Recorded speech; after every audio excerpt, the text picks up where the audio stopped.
Fala, galerinha, tudo bem com vocês? Vamos para a nossa aula parte 2 de urgência e emergência aqui no Rota da Aprovação. E aí, hoje, a gente vai tratar de urgências traumáticas. Como vocês já vêm caminhando aqui comigo, eu não vou ficar explicando muito aqui essa continuidade. A gente já teve a parte 1, então se você entrou aqui direto nessa aula, volta lá na parte 1 aqui do Rota da Aprovação 2026 para entender aqui o nosso objetivo com essas aulas. E sem mais delongas, vamos aqui para partir para a nossa parte 2.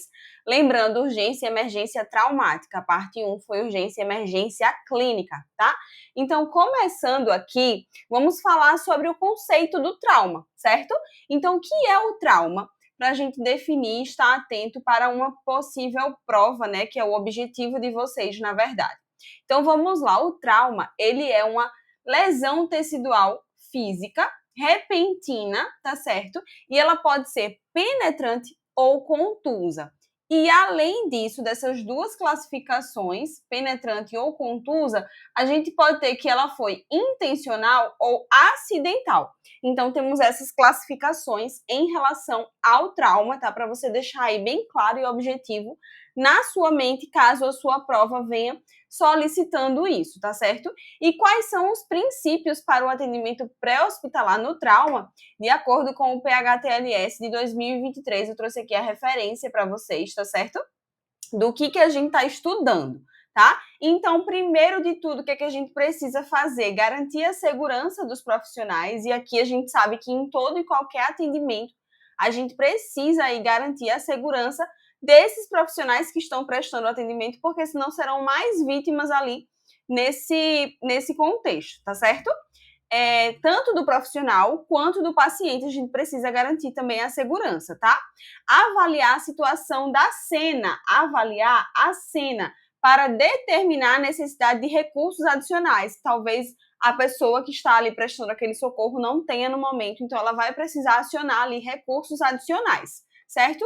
Reconhecer a física do trauma que produziu as lesões, para entender aquele contexto, e aí naquele trauma a gente pode ter um trauma ali evidente, mas todo o contexto que ele produziu, ele pode dar para a gente indícios de algum trauma oculto que não esteja tão aparente naquele momento, então alguma lesão interna possível. Então precisa se avaliar esse contexto também de reconhecer a física do trauma, como que foi ocasionado, certo? Usar a avaliação primária para identificar condições potencialmente fatais. A gente vai falar aqui sobre essa avaliação primária e secundária, mas entenda que a gente segue essa sequência. Então, usar a avaliação primária para identificar condições potencialmente fatais, que são essas que a gente vai precisar atender primeiro, tá? A gente vai priorizando ali. Então, lesões fatais, potencialmente fatais não, né? Potencialmente fatais, porque as fatais já produziu realmente o óbito ali para aquele indivíduo, mas lesões potencialmente fatais são as nossas prioridades. E aí depois a gente vai indo para as outras lesões que não têm esse potencial tão grande de causar ali a morte do indivíduo, tá? Fornecer o manejo apropriado da via aérea enquanto mantém a estabilização da coluna cervical. Então, isso aqui vocês também vão ver ali na avaliação primária, que a gente tem uma sequência, tá? Mas para você já ir entendendo aí como é que se faz esse passo a passo do pré-atendimento. Então, manejo apropriado da via aérea enquanto mantém a estabilização da coluna, que é muito importante para o cuidado com esse paciente, né? Um paciente de trauma, a gente tem que ter em mente que ele pode ter tido lesão ali na coluna e a gente tem que fazer essa estabilização para não agravar o quadro dele ou piorar caso realmente tenha acontecido uma lesão leve e a gente não estabilizando pode piorar a cena, tá?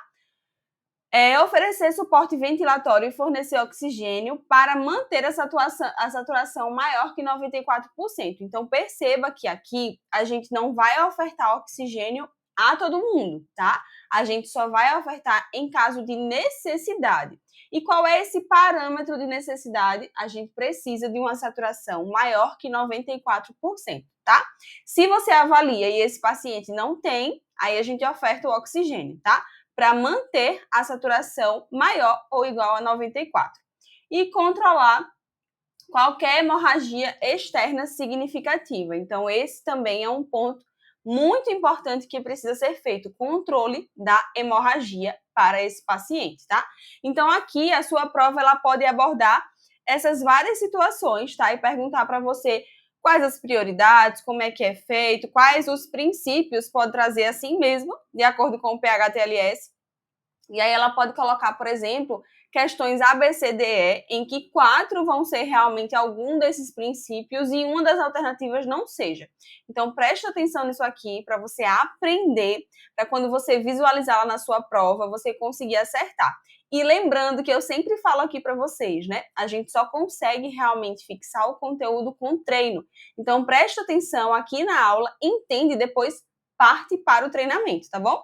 Continuando aqui, né? A gente ainda tem fornecer terapia básica para choque, incluindo imobilização apropriada de lesões musculoesqueléticas e restauração e manutenção da temperatura. Então, aqui, ó, terapia básica para choque, paciente que está apresentando algum quadro de choque, por exemplo, a gente pode ter o caso do choque hipovolêmico, então a gente precisa se atentar a isso. A imobilização, a gente já falou, né, de lesões, principalmente na cervical, mas a gente precisa imobilizar também outros membros que possam estar lesionados, tá? E restauração e manutenção da temperatura. O controle da temperatura também é muito importante para esse paciente. Manter a estabilização manual da coluna até que o paciente seja imobilizado ou até que esteja claro que a imobilização da coluna não é necessária. Então, a gente mantém ali manualmente até que se faça realmente a estabilização ali da coluna com o colete ou que na avaliação realmente se determine que não há necessidade, que não teve ali esse risco, que a gente não tem esse risco ali de lesão da coluna, tá certo? Pacientes com traumas e lesões graves, iniciar o transporte para a instituição apropriada mais próxima assim que possível, após a chegada do serviço de emergência na cena. Então, o que é que você precisa saber? Viu ali aquele paciente, prestou os cuidados iniciais, como eu trouxe aqui para você. Após isso, precisa encaminhar imediatamente esse paciente para o serviço de emergência mais próximo, tá certo? Lá ele vai avaliar, eles serão avaliados e aí será visto realmente se de fato ali ele vai ficar, vai permanecer, ou se ele vai precisar de algum centro especializado, por exemplo, mas precisa se levar esse paciente para atendimento mais rápido e mais próximo, tá bom? Iniciar a reposição de líquidos intravenosos aquecidos durante o transporte até a unidade de atendimento, tá? Para a gente conseguir realmente manter aí a temperatura desse paciente. Obter a anamnese do paciente e realizar a avaliação secundária quando os problemas potencialmente fatais tiverem sido manejados ou descartados de maneira satisfatória. Então, lembra que a gente falou da avaliação primária. Depois de todo esse processo, aí sim a gente pode obter aí a avaliação secundária na anamnese desse paciente, tá certo? Mas quando os problemas, perceba que potencialmente fatais tiverem sido manejados ou descartados, antes disso não, tá? Antes disso, o foco ali são em resolver os problemas potencialmente fatais. Fornecer analgesia adequada, oferecer comunicação abrangente e acurada em relação ao paciente e às circunstâncias da lesão para a unidade de destino. Aquele paciente que chega ao serviço, aquela equipe que está recebendo, ela precisa saber de todo o contexto. Então, tudo aquilo que você avaliou vai precisar ser passado para esses profissionais, tá? Para que eles consigam ter uma visão ali do quadro desse paciente, solicitar exames complementares que sejam necessários de acordo com o julgamento clínico e aí proceder ao melhor atendimento para ele, tá bom? Continuando aqui, a gente tem no trauma a caracterização de uma hipoperfusão no organismo, ou seja, a oferta de oxigênio celular é inadequada para as necessidades metabólicas existentes. Então, saiba que, no caso de trauma, a gente pode ter essa hipoperfusão. Por isso que tem lá a importância de se avaliar, né, a oxigenação desse paciente e manter ela maior ou igual a 94%, tá? A gente tem no trauma algumas fases que você precisa saber, tá? Que na sua prova pode cobrar. As fases são o pré-evento, essa é a primeira fase, e aí aquela se trata circunstâncias que levaram à lesão. Então, o que foi que aconteceu que desencadeou aquela lesão, tá? O momento do evento, e aí é o momento em que ocorre o trauma, de fato, tá certo? Então, vamos supor que foi um acidente. Então, o momento realmente dali do choque, carro contra moto, carro contra, sei lá, barranco, muro, alguma coisa, mas o momento do trauma, o momento que aconteceu o trauma. E a gente tem o pós-evento, que está relacionado às consequências que aquele trauma causou ao indivíduo, tá certo? Então, são essas 3 fases aqui que a gente tem. Pré-evento, o próprio nome já diz, pré, que aconteceu, que levou àquela situação, o evento, que é o momento do trauma, e o pós-evento, que são as consequências por ele geradas, tá certo? E aí, lembrando, né, quando a gente falou lá da avaliação da cena, a gente viu que esse era o primeiro passo a ser dado. Primeiro, você avalia pela segurança do profissional e do paciente. Segundo, você avalia para entender ali a cinemática do trauma, para poder socorrer aquele paciente da melhor forma possível. Então, você vai, mais uma vez, ó, aqui reforçando, avaliar a segurança, avaliar causa e resultados do evento. Que evento foi esse? O trauma, tá? E a situação de cada doente. Então, a gente vai precisar avaliar cada um. E aí, faz uma triagem inicial e, geralmente, a gente utiliza o método START também, que vocês viram aqui comigo na aula, parte 1, que tinha lá urgências e emergências clínicas, quando eu falei para vocês sobre situação de catástrofe, que a gente institui o método START. Por isso que é importante que você veja essas aulas na sequência, porque aí o conhecimento ele vem sendo empregado direitinho. Então, se você não viu, você precisa ver lá a aula do método START e aprender como ele é colocado, como ele é feito, para você saber aqui como é que faz também no caso de trauma, tá bom? Aí, a avaliação primária, que eu já falei para vocês, que depois da avaliação da cena e tudo isso que a gente viu, a gente precisa fazer nesse paciente. Então, a avaliação primária é o nosso XABCDE. Eu acredito fortemente que se você já fez alguma prova de concurso, isso aqui já caiu para você em algum momento, ou até mesmo se você não fez prova, mas se você treinou, por exemplo, alguma questão em casa, você já viu também isso aqui cair. Então, como é que acontece essa avaliação primária? De acordo com essa sequência que está aqui. A gente vai seguir exatamente essa sequência. E as provas costumam cobrar exatamente isso. Qual a sequência correta na avaliação primária do trauma, tá? X, A, B, C, D, E. Vamos entender o que cada letrinha dessa quer dizer, tá bom? Então, aqui, o X, ele está relacionado a hemorragias exsanguinantes, tá? Eu até destaquei aqui para você o X. E aí, o que é que vai precisar ser feito nesse momento da avaliação? Controle de hemorragias graves, tá certo? Esse controle aí é que precisa ser feito nesse momento. Depois disso, manter, e aí não depois, tipo, muito depois, tá? Tipo, é uma sequência rápida que você vai fazer. E aí, logo depois do X, o que é que a gente precisa ter em mente? Manter vias aéreas pérvias. Vocês estão vendo aqui as palavrinhas em negrito? Deixa eu voltar aqui para botar em vermelho. Em negrito, porque essa sigla, ela foi feita na língua inglesa, tá certo? Então, tem aqui todas as palavrinhas para você. Mas aí eu vou traduzir aqui para gente, que é como a prova também vai te cobrar. Então, a letra A está relacionada a manter as vias aéreas pérvias e estabilização da coluna. Então, lembra, letra A, vias aéreas e estabilização da coluna cervical, tá? O que é que quer dizer o B? Boa respiração, tá certo? Então, a gente tem que pensar em ventilação e oxigenação. Letra C vai estar relacionado à circulação e ao sangramento. Então, avaliar a perfusão e controlar a hemorragia aqui interna, porque a externa a gente já visualizou lá no X, que inclusive está aqui de vermelho justamente por isso, tá certo? Primeiro passo mesmo. Então, aqui no C, circulação e sangramento, avaliar a perfusão e controlar a hemorragia interna. Letra D, avaliar a disfunção neurológica. Então, a gente tem algumas escalas, a escala de coma de Glasgow, a VDI e a avaliação pupilar, tá certo? Inclusive, isso aqui também a gente viu na parte 1, aqui da aula de urgência e emergência, mas eu trouxe aqui também, novamente, a escala de coma de Glasgow, só para reforçar, mas a gente viu ela bem destrinchadinha na parte 1 aqui da aula, tá?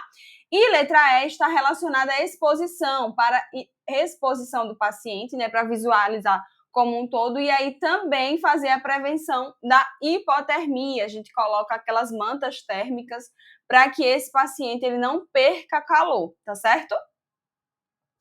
E aí a avaliação secundária, ela é iniciada após a avaliação primária e abordagem de agravos potencialmente fatais. Cuidado com isso aqui, porque isso aqui tem muito cara de prova. Dizer assim para você que tem que instituir imediatamente a avaliação primária e assim que terminar a secundária.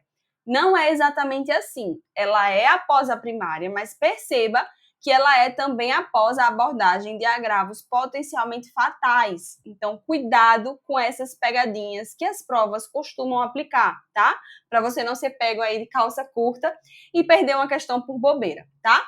Com o objetivo de identificar lesões ou problemas não observados na avaliação primária. Então, aqui a gente tem mais um mnemônico, tá?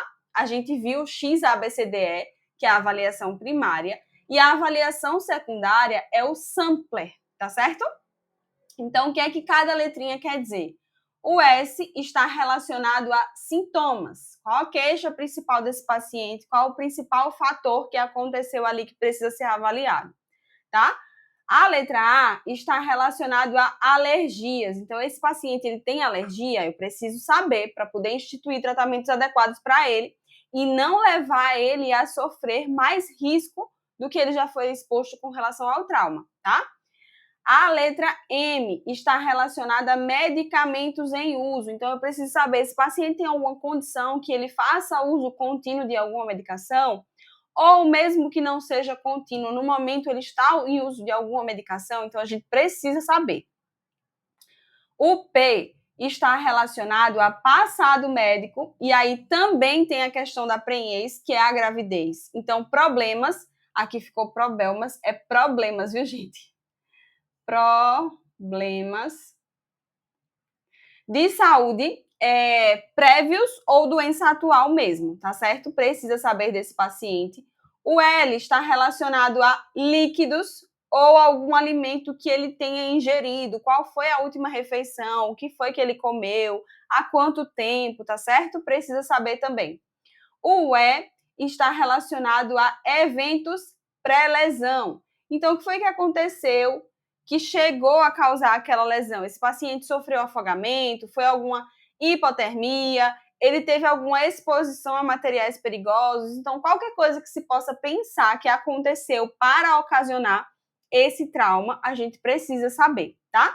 E o R está relacionado aqui a risco, fatores de riscos associados. Então, será que essa pessoa mora sozinha? Extremos de idade, a gente sabe que criança, idosos são mais propensos a acidentes, a traumas. Então, precisa saber, teve algum fator climático ou ambiental associado? Então, esse momento aqui é que você vai buscar essas informações, tá certo? E assim é que se faz a avaliação secundária. Lembrando, após a primária e após a abordagem de agravos potencialmente fatais, tá certo? Traumatismo crânioencefálico, tá? Então, agora a gente vai destrinchar os traumas. Então, traumatismo crânioencefálico é uma lesão proveniente de trauma na região da cabeça que possa gerar alterações na anatomia e função do crânio, tá certo? E aí aqui um dado importante que dependendo da abordagem da sua prova, ela pode trazer também estudo de caso, é que 50% dos acidentes, dos traumatismos crânioencefálicos, TCE, provém de acidentes automobilísticos, tá? Então, acidentes de trânsito. 30% dele provém de quedas. E aqui, principalmente, idosos. Isso é um dado epidemiológico que você precisa estar atento, tá? E 20% dele estão relacionados a causas violentas, tá? Violência que gerou aquele traumatismo crânioencefálico, tá bom? Então, a gente pode dividir aqui o trauma em algumas variações. A lesão primária, que ela é decorrente do contato direto da cabeça encéfalo durante o acidente, então causa contusão, laceração, hematomas ou fraturas. E a gente tem uma lesão secundária, que ela não é decorrente daquele trauma direto. Ó, perceba que aqui a palavra-chave é contato direto. A lesão secundária, ela não é contato direto. Ela é decorrente da evolução ao longo das horas e dias seguintes depois da ocorrência da lesão inicial. E aí, ela vai ser desencadeada depois nesse processo e resulta numa hipoperfusão das células, tá? Então, não é aquela lesão que foi causada imediatamente com o trauma, mas é algo que se desenvolveu depois. Então, foi uma consequência posterior àquele trauma, àquela lesão primária, certo? E aí, quais as condutas que a gente precisa ter frente a um quadro de TCE? Isso aqui você precisa saber também, porque pode ser, sim, cobrado na sua prova. Eu já vi diversas provas cobrando esse tipo de perguntas, tá? Então, perceba, a gente vai repetir aqui algumas coisas, mas é importante para você fixar, tá? Então, realizar a avaliação primária, o XABCDE que a gente viu, considerar a ventilação sob pressão negativa, sob pressão positiva, bolsa, válvula, máscara com reservatório, caso o paciente não mantenha a ventilação ou oxigenação adequadas. Perceba, caso, tá? É se for necessário, tá? Considerar uma via aérea avançada, caso o método de ventilação anterior não tenha sucesso, ou se a gente tiver uma escala de coma de Glasgow menor ou igual a 8, que traz pra gente a questão de um trauma grave, tá? Controlar sangramentos, acesso venoso calibroso.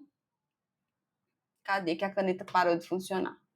Acesso venoso calibroso, reposição volêmica em caso de choque, conforme o protocolo do PHTLS, a gente precisa manter uma pressão sistólica maior que 90 milímetros de mercúrio, tá certo? Então, reposição volêmica em caso de choque e conforme o protocolo. A caneta agora tá achando de não querer funcionar, mas ela vai funcionar. Realizar a avaliação secundária, como a gente viu, tá? A gente precisa fazer a avaliação secundária, que a gente acabou de ver como é. E mobilização cuidadosa com estabilização da coluna para encaminhar o atendimento especializado, tá? Então, mobilização cuidadosa para estabilizar a coluna, certo? Essas são as condutas que a gente precisa ter. Não se esgota aqui, tá? Mas são as principais e aí as mais abordadas nas provas. Continuando, quais os sinais clínicos que a gente pode ter num paciente com lesão crânioencefálica, com TCE? Então, a gente tem alguns sinais, tá? O sinal de, eu acredito que chama Battle, não sei, minha gente, mas é esse sinal aqui,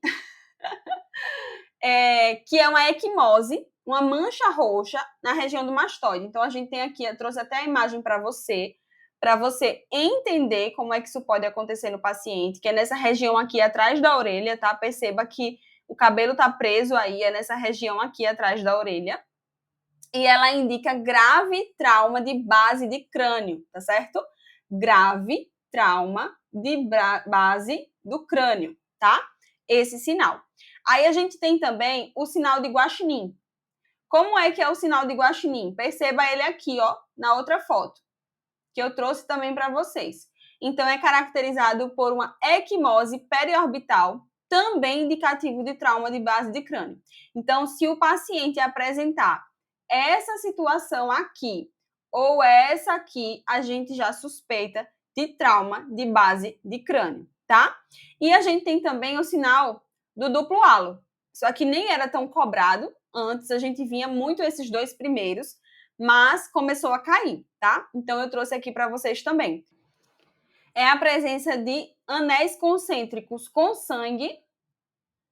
Deixa eu marcar aqui para vocês. Anéis concêntricos com sangue no anel central e anéis progressivos mais claros ao redor. Então, ó aqui essa imagem, eu vou até ampliar aqui para você.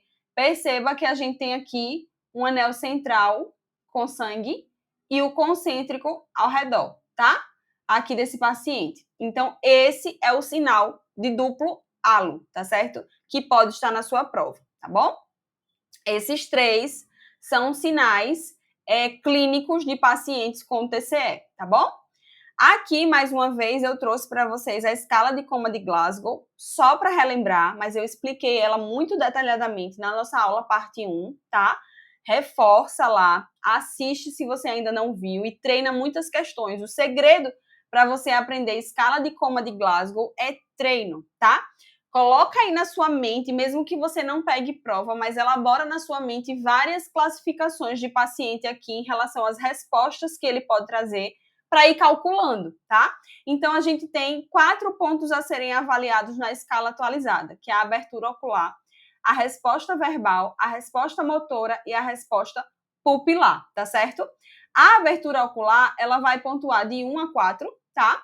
Espontânea, 4 pontos, a voz, 3 pontos, a dor, 2 pontos, nenhuma resposta, 1 ponto. E, claro, gente, tem também a situação em que o paciente não pode ser testado. Então, se a gente não consegue testar, a gente coloca não testável, tá? E aí, em qualquer uma dessas classificações. Na resposta verbal, a gente pode ter de 1 a 5, tá? Resposta orientada, 5, confusa, 4, palavras inapropriadas, 3, palavras ou sons incompreensíveis, 2 e nenhuma resposta, 1, tá?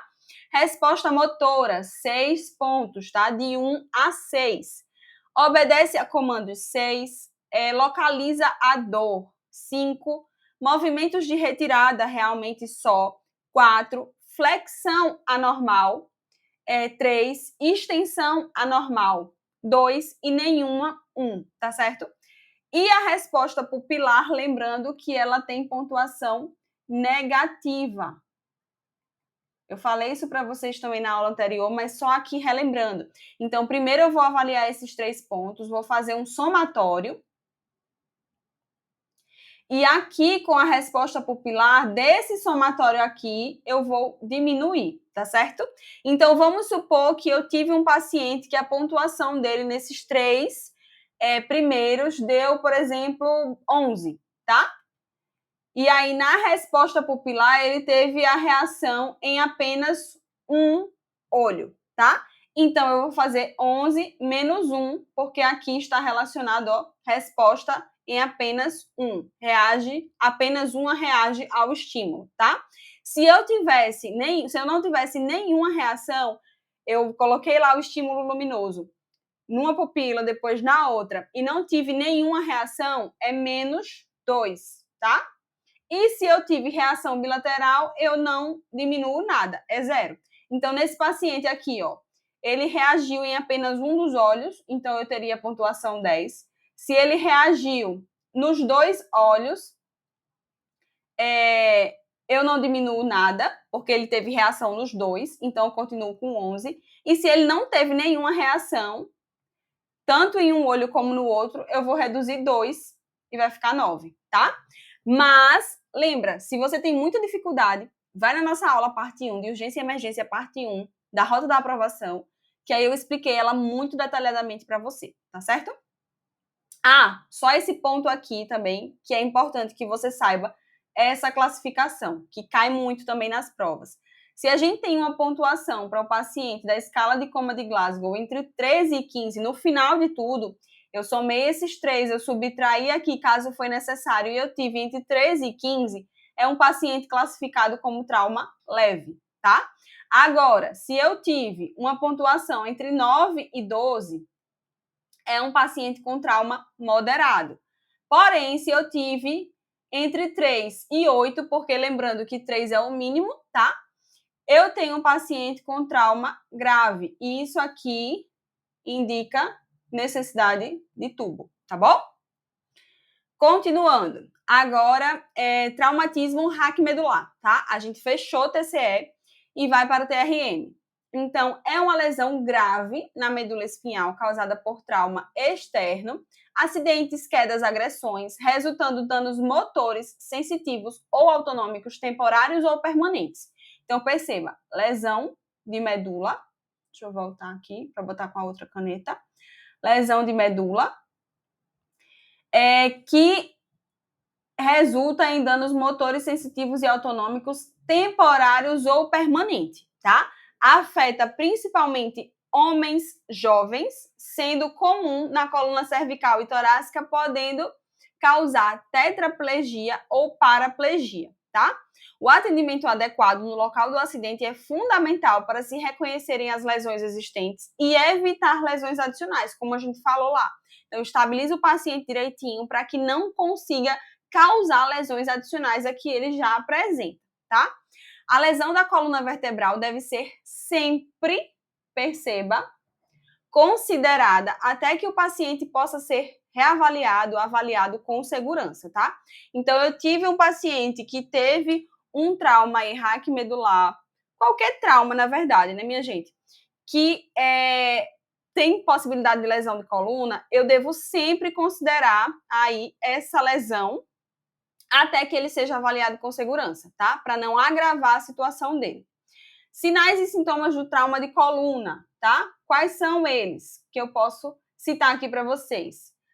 Paralisia ou paresia de membros, alterações de reflexos, alterações ou perda de sensibilidade, disfunção sexual, alterações do tônus muscular, perda de controle esfincteriano, alterações de sudorese. Então, são alguns sinais e sintomas que esses pacientes eles podem apresentar, tá?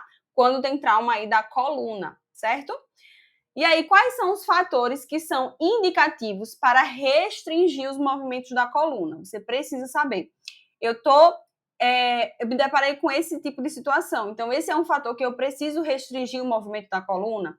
Então, ó, dor ou hipersensibilidade na linha média da coluna vertebral, deformidade anatômica da coluna, nível de consciência alterado ou intoxicação clínica, lesão de distração, paralisia ou sinais e sintomas neurológicos focais e incapacidade de se comunicar. Então, esses aqui são fatores que dizem para mim que eu preciso restringir os movimentos da coluna, eu preciso estabilizar a coluna desse meu paciente, tá? A imobilização da coluna deve ser imediatamente interrompida quando houver. Perceba que já é o contrário. Quando que eu não posso fazer ou quando que eu devo parar essa imobilização. Resistência ao movimento o paciente apresentou. Não continuo, tá certo? Início ou aumento de déficit neurológico, como adormecimento, formigamento ou perda de motricidade. Eu paro, tá? Espasmos nos músculos do pescoço, também. Aumento da dor. Eu estou lá tentando estabilizar esse paciente e aconteceu um aumento da dor. Eu preciso parar, tá? E comprometimento de via aérea ou da ventilação. Para também, tá certo? Então, aqui são os fatores que indicam a estabilização da coluna, restringir esses movimentos. E aqui indica quando eu devo parar imediatamente essa imobilização, certo? Aqui alguns conceitos importantes para você entender, que pode também vir cobrando na sua prova. Então, a tetraplegia é a paralisia de braços e pernas com disfunção do intestino da bexiga em consequência de lesão dos segmentos cervicais da medula espinhal. Então, perceba que aqui está falando segmentos cervicais e a paralisia de braços e pernas, tá? Tetraparesia é perda parcial das funções motoras dos membros inferiores e superiores. Então, é parcial, tá? Não é total. Paraplegia é a paresia de membros inferiores com disfunção do intestino, da bexiga, em consequência à lesão em região torácica e lombar, tá? Perceba a diferença. E paraparesia é a perda parcial das funções motoras dos membros inferiores, tá? Inferiores. Então, esses conceitos aqui também para você é importante, tá? O que é uma disreflexia autonômica, que a gente também pode ter no traumatismo raquimedular? É uma complicação da lesão medular em doentes com nível de lesão neurológica acima da sexta vértebra torácica, ou seja, T6, tá? Os sinais e sintomas incluem aumento súbito da pressão arterial, cefaleia, bradicardia, taquicardia, arritmia, sudorese intensa, rubor da pele acima da lesão e pele fria e pálida abaixo do nível da lesão, tá? Isso aqui é bem importante. Rubor acima e pele fria e pálida abaixo dessa lesão, tá? Qual lesão? Aqui, T6, certo? O paciente pode apresentar crises hipertensivas ou hipertensão não controlada, o que gera alto risco de vida, tá? Então, essa condição aqui é bem importante de ser continuamente avaliada, tá? Traumas torácicos. Terminamos traumatismo raquimedular, agora vamos para os traumas torácicos. E se essa aula está te ajudando, deixa aqui o like, comenta o que, é que você está achando do nosso Rota, que eu fico muito feliz em saber que todo esse trabalho aqui do lado produz frutos aí do outro lado também, tá certo? O trauma torácico engloba lesões contusas ou penetrantes da caixa torácica, coração ou pulmões, sendo uma causa comum de alta mortalidade. 25% das lesões traumáticas estão relacionadas aos traumas torácicos, tá? A epidemiologia também aqui para vocês. Acidentes de trânsito são os principais causadores, tá? Então perceba, dentre os traumas, 25% são lesões traumáticas de tórax e o acidente de trânsito são os principais causadores, tá? Lesões específicas que a gente pode ter aí em relação a traumas torácicos. Pneumotórax simples, pneumotórax hipertensivo, pneumotórax aberto, tórax instável, hemotórax, tamponamento cardíaco, fratura de costelas, contusão cardíaca, contusão pulmonar, ruptura de diafragma, comoção cardíaca, ruptura traumática de aorta, ruptura traqueobrônquica, asfixia traumática. Então, aqui são algumas das lesões específicas da cavidade torácica que a gente pode ter em relação ao trauma, tá? E aí, como que deve ser feita a avaliação desse paciente, tá? Primeira coisa, lembre, o tempo é um fator importante nesse tipo de trauma. Então, tempo é vida. Eu falei para vocês na aula passada que tempo é cérebro, quando a gente estava falando lá de urgência e emergência clínica, mas aqui também tempo é vida relacionado ao trauma torácico também, tá? Porque a gente tem órgãos nobres nessa região, tá bom? Então, o paciente deve ser avaliado imediatamente para determinar o tempo decorrido desde a lesão, o mecanismo da lesão também, como foi que aconteceu, o nível de responsividade desse paciente, outras lesões específicas que ele possa apresentar, a perda estimada de sangue a gente precisa ter em média, principalmente quando você vai atender, que vai passar lá esse paciente para o hospital, ou se você vai receber no hospital, você precisa saber mais ou menos a perda sanguínea dele para ver essa reposição volêmica. O uso recente de fármacos ou bebidas alcoólicas e o tratamento que foi feito no momento pré-hospitalar. Aí no exame físico, o que é que a gente precisa fazer? Inspeção das vias respiratórias, do tórax, das veias do pescoço e possível dificuldade respiratória. Então, aqui, inspeção de tudo. Avaliação da frequência e profundidade da respiração em busca de anormalidades, tá? Frequência e profundidade da respiração.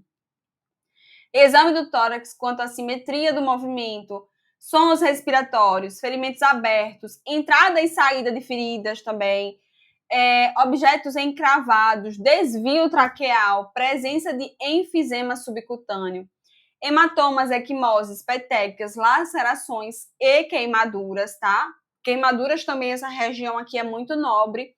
A gente tem uma aula aqui de queimaduras e a maior pontuação está aqui nessa região torácica, quando a gente vai classificar a queimadura. Paciente grande queimado, por exemplo, tá? Sinais vitais e coloração da pele para avaliar possível choque, palpação do tórax para avaliar a presença de dor, crepitações. Aqui avalia também a posição da traqueia. A gente faz uma inspeção, mas também palpa, tá certo? Então, o exame físico do trauma torácico precisa seguir esses pontos, tá bom? E aí a gente tem aqui, como eu falei para vocês, né, algumas situações específicas de trauma torácico, e aí eu trouxe aqui para vocês. O pneumotórax simples, ele resulta da entrada de ar no espaço entre a pleura visceral e a parietal. A presença de ar no espaço pleural rompe a força de adesão entre as pleuras visceral e parietal, permitindo um colapso do pulmão, tá? Então, esse aqui é conceito, a gente está tratando aqui dos conceitos em relação a esses pneumotórax, hemotórax e tamponamento cardíaco. Então, o pneumotórax aberto, como é? Ele é provocado por grandes ferimentos da parede torácica que permanecem abertos e são denominados ferimentos torácicos aspirativos, tá? Cuidado com essa nomenclatura. Nessas condições, o equilíbrio entre as pressões intratorácica e atmosférica é imediato, tá?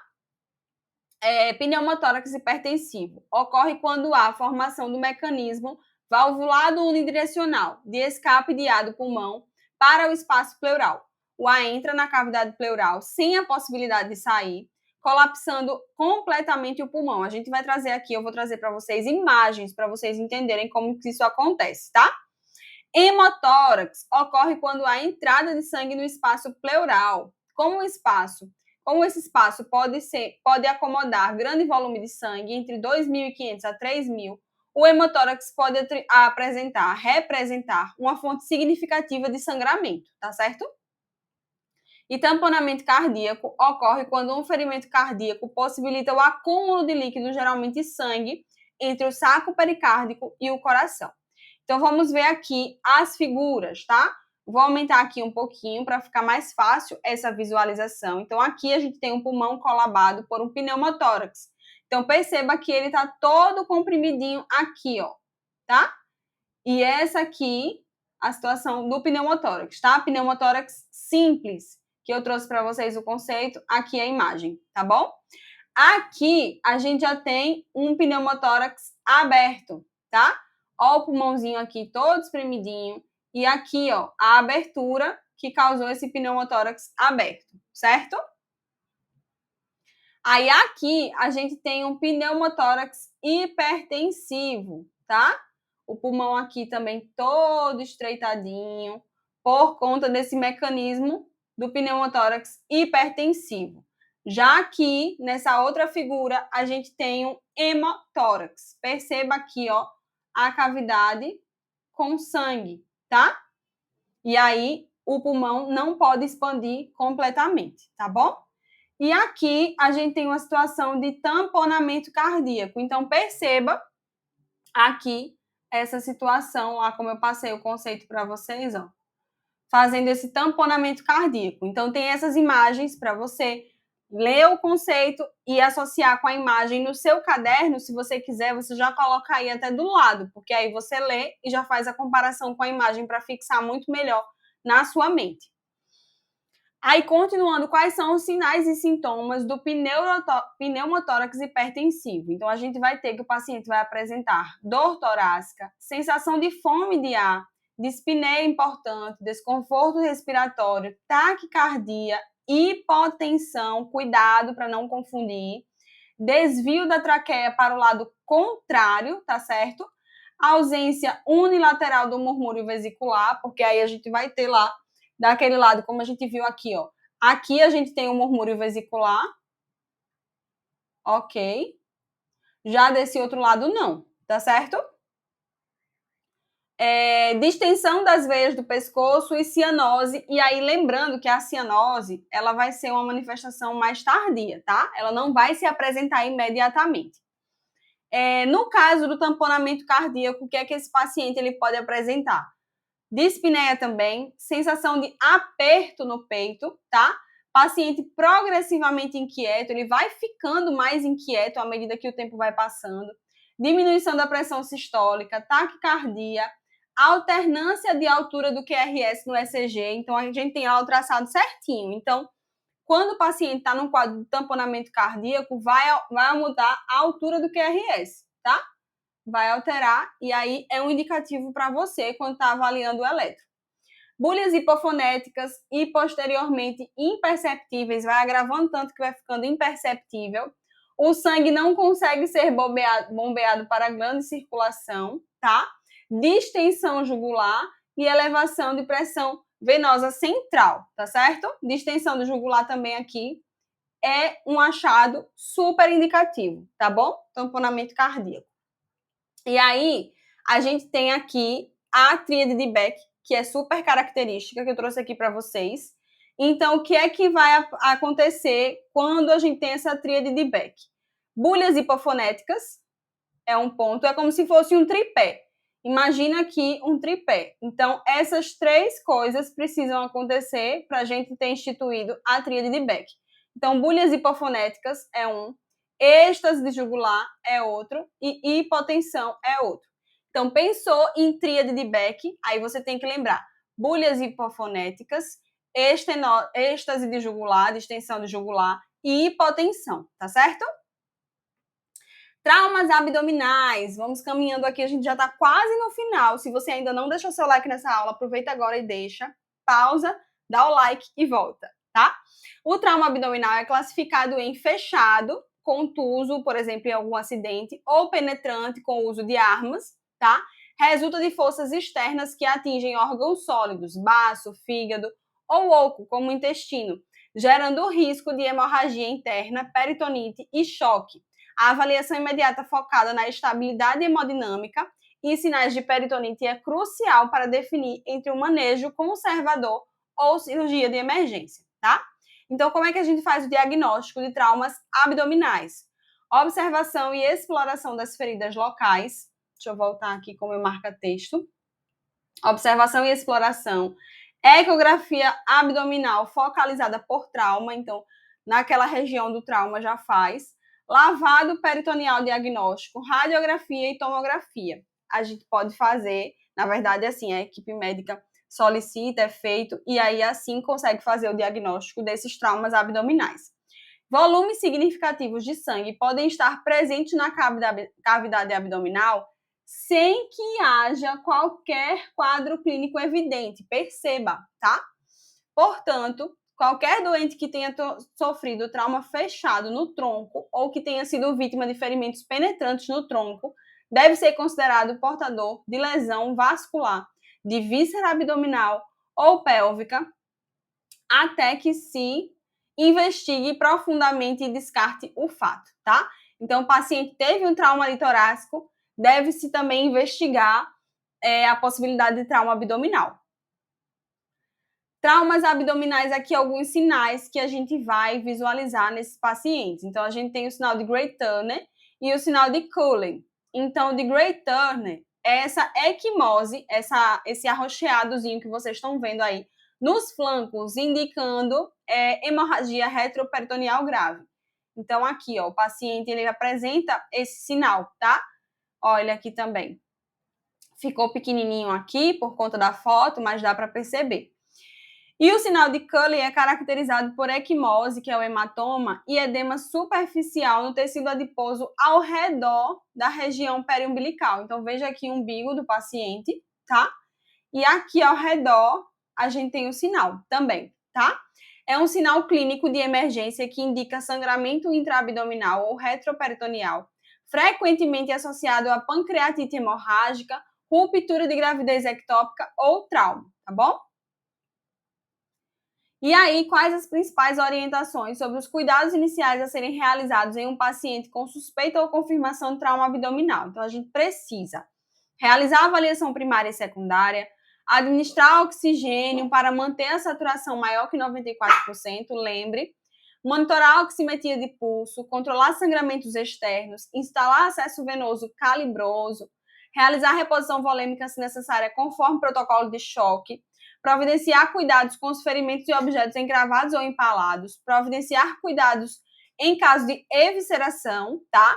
Realizar a mobilização cuidadosa e considerar a necessidade de imobilização adequada da coluna cervical, tronco e membros. E aí, cuidado aqui com relação à evisceração, que não se recoloca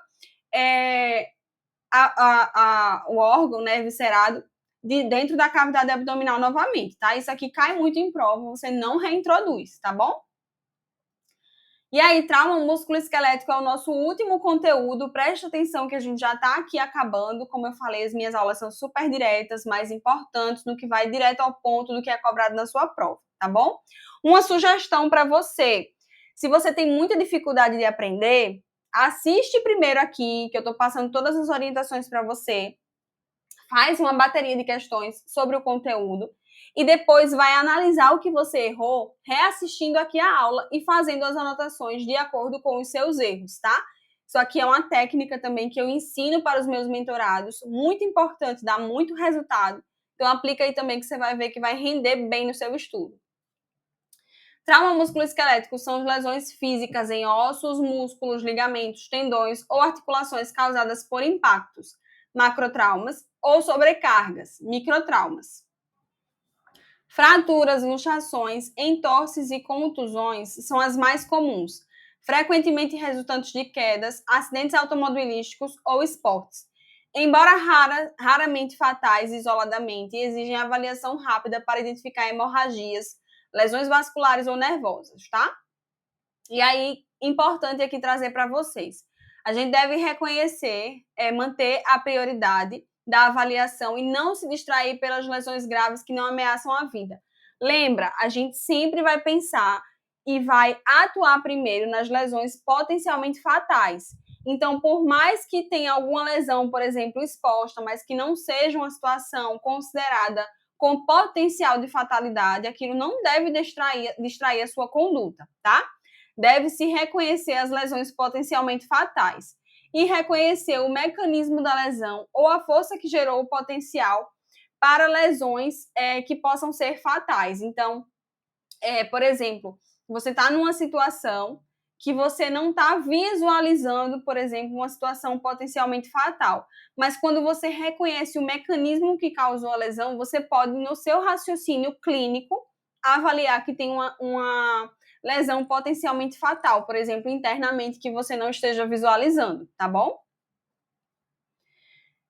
Podem ser classificadas as lesões, esses traumas musculoesqueléticos, em 3 tipos, tá? São as potencialmente fatais, então hemorragia, por exemplo, e aí pode ser externa ou interna, dentro da pelve ou em uma extremidade, são lesões potencialmente fatais.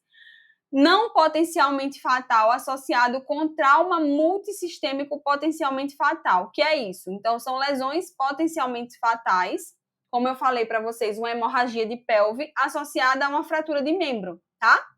E isolado não potencialmente fatal. Então, são fraturas isoladas de membros. Então, a gente tem essas 3 classificações que podem vir cobrando para você aí na sua prova. A gente faz também a avaliação primária, com o XABCDE, que a gente já viu aqui, tá? E a gente faz a avaliação secundária. E aí, aqui na avaliação secundária musculoesquelética, a gente tem lá o sampler, mas aqui a gente também faz essa avaliação em relação a ossos e articulações, lesões de tecidos moles, perfusão, função neurológica, motor e sensorial, tá? Ossos e articulações. Inspeção à procura de deformidades ósseas que possam representar fraturas ou luxações. Lesões de tecidos moles. Inspeção à procura de aumento de volume, de lacerações, de abrasões, de hematomas, de ferimento e de observação da cor da pele. Perfusão. Avaliada pela palpação dos pulsos distais e observação do tempo de enchimento capilar. Função neurológica, avaliação da função motora e sensitiva dos membros, tá? E aí a gente vê a sensibilidade tátil, dolorosa, vibratória. Função motora pode ser avaliada primeiramente perguntando se o paciente, se ele tem alguma fraqueza, pedir o paciente para abrir e fechar o punho, testando a força e a função de garra, mexer os dedos dos pés e estender e fletir os pés contra a resistência da mão do examinador. Então, sua mão está aqui, você pede para ele ir empurrando, tá? Função sensorial deve ser testada no aspecto distal de cada extremidade. É avaliada perguntando sobre a presença de qualquer déficit de alterações de sensibilidade, tá? Com relação à fratura, a gente tem alguns tipos de fratura também, tá? O que é uma fratura? É a quebra ou perda da continuidade óssea resultante de trauma, que aí pode ser queda, acidente, ou doenças, por exemplo, como a osteoporose, tá? Os principais sintomas incluem dor intensa, inchaço, hematomas de deformidade no local. O tratamento envolve imobilização, e aí gesso, tala, ou cirurgia, dependendo da gravidade do tipo, se ela vai ser exposta, se ela vai ser fechada, tá? Então, a gente tem aqui as fraturas. Então, eu posso ter uma fratura em galho, que eu tenho uma perda parcial da continuidade. Eu posso ter uma fratura cominutiva, que tem mais de 2 fragmentos, lesionou, teve essa lesão, e aí resultou em mais de 2 fragmentos. Eu posso ter uma fratura fechada, onde não compromete a integridade da pele, e eu posso ter uma fratura exposta, é aquela em que a pele ou a mucosa da ferida se estende do osso, se estende ao osso fraturado, tá? Então tem essas 4 situações aqui para vocês. E aí, algumas orientações quanto ao atendimento pré-hospitalar em caso de fraturas. No atendimento pré-hospitalar, não é recomendado colocar fragmentos da fratura aberta no local, tá? A imobilização e a manipulação inadequadas podem converter uma fratura fechada em aberta, cuidado. As 2 fraturas comumente associadas à hemorragia grave são de pelve e fêmur, tá? Pelve, ilho, isquio e pubis. E ao investigar a crepitação na bacia, deve-se fazer a manobra de forma delicada para a gente realmente não causar uma lesão ainda maior do que aquele paciente já está apresentando. Os sinais e sintomas de fratura, eles são: o paciente vai apresentar dor aguda, perda de função, deformidade, encurtamento de membro, crepitação e edema e equimose localizada, tá certo? Aí a gente tem aqui alguns conceitos importantes do PH-TLS em relação à questão das fraturas. Então, a gente tem aqui luxações, o que são? São caracterizadas pela separação de 2 ossos da articulação, resultante de significativa ruptura de ligamentos que normalmente conferem estabilidade à articulação. O que é uma distensão? São lesões nas quais os ligamentos ou músculos são estendidos ou lacerados, provocadas pela súbita rotação da articulação, caracterizado por dor intensa, aumento do volume e ocasionalmente hematomas, tá? A gente tem a síndrome compartimental, que refere-se ao estado que pode levar à perda de membro em que o suprimento sanguíneo do tecido é comprometido pelo aumento da pressão no local, tá? Essa palavra aqui é bem característica, tá? Grava. E entorse, que é a ocorrência de uma lesão que ultrapassa o limite normal do movimento de uma articulação. Então, é uma hiperextensão, por exemplo, tá? Então, aqui tem a figurinha para você. Seguindo com os conceitos importantes, a gente tem aqui a questão da síndrome do esmagamento, que também conhecida como rabdomiólise, é caracterizada por uma insuficiência renal e morte depois de grave trauma muscular, com destruição do músculo e liberação de mioglobina. Essa mioglobina é nefrotóxica, então, num paciente com a síndrome da rabdomiólise, você não pode administrar o Ringer, tá? Por quê? Porque aí ele também vai potencializar essa lesão renal que já está sendo aí causada com a liberação da mioglobina. Então, aqui, a reposição volêmica desse paciente é com soro fisiológico, tá? Ringer, não. Ok? A amputação é a perda de parte ou todo o membro que envolve a remoção de tecidos moles. E aí, gente, cuidado, muito cuidado com essa síndrome do esmagamento, a rabdomiólise, que cai muito na prova. Cuidado para não confundir, tá? Ela pode vir lá dizendo para você que você pode usar o Ringer. Não, soro fisiológico, 0,9%, tá bom? E aí, com isso, a gente termina mais uma aula. Agora é hora de treinamento, como eu sempre falo para vocês.